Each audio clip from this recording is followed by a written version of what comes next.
So yeah, let's switch to question answer. So you say there's a question?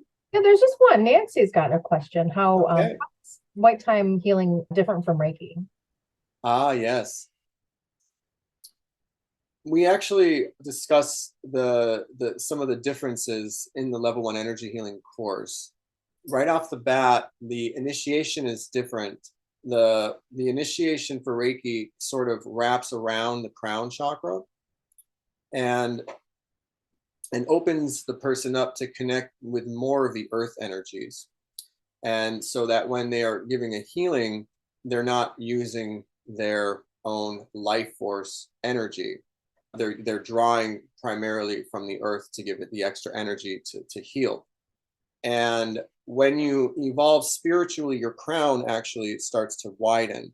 And because of the way that the Reiki initiation is, it basically binds the crown chakra and limits its growth, which is why a lot of people they progress to Reiki master level and then they kind of lose interest, or they just feel like they're or they start getting intuitive guidance to do other things that weren't in the wheelhouse of Reiki.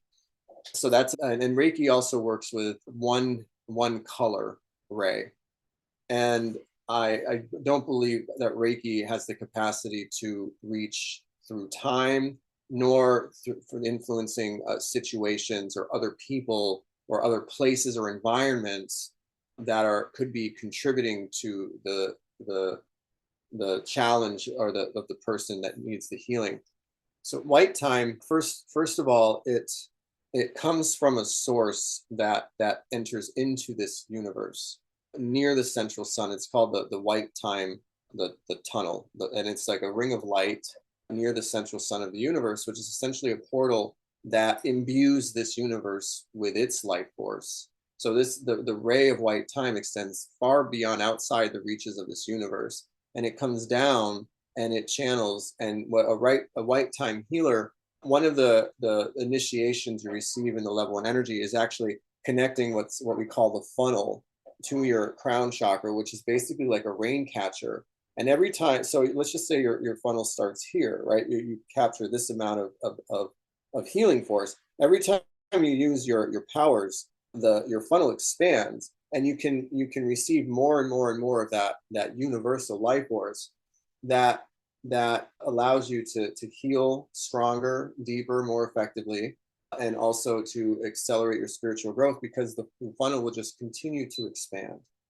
There's no limit. That's what we mean when there's no limit. And white time, it also the initiations come with very, very strong protections that are sanctioned by the highest spiritual beings of the universal alliance of light in this universe. These are the beings that govern white time and that shepherd us as practitioners of it and protect us, the white time beings. And so you can't ever, I've never been psychically attacked since I did white time. I'm able to pull entities out of people without risk.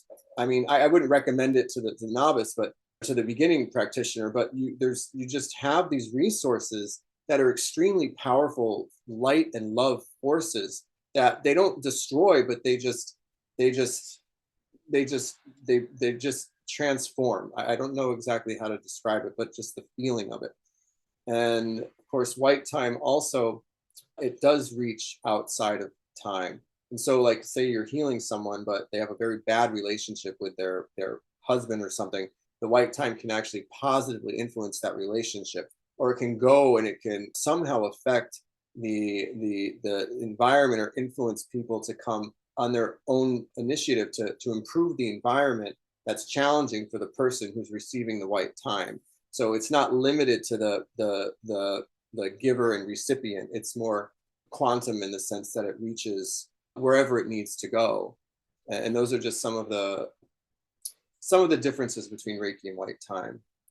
And I hope that answers the question. I don't want to dive too deep into that. Oh, you're welcome, Nancy. Yeah. We talk a lot about that in the first level of the nature of white time and the uses and the effects of it. So yes, yeah, it's a wonderful thing. So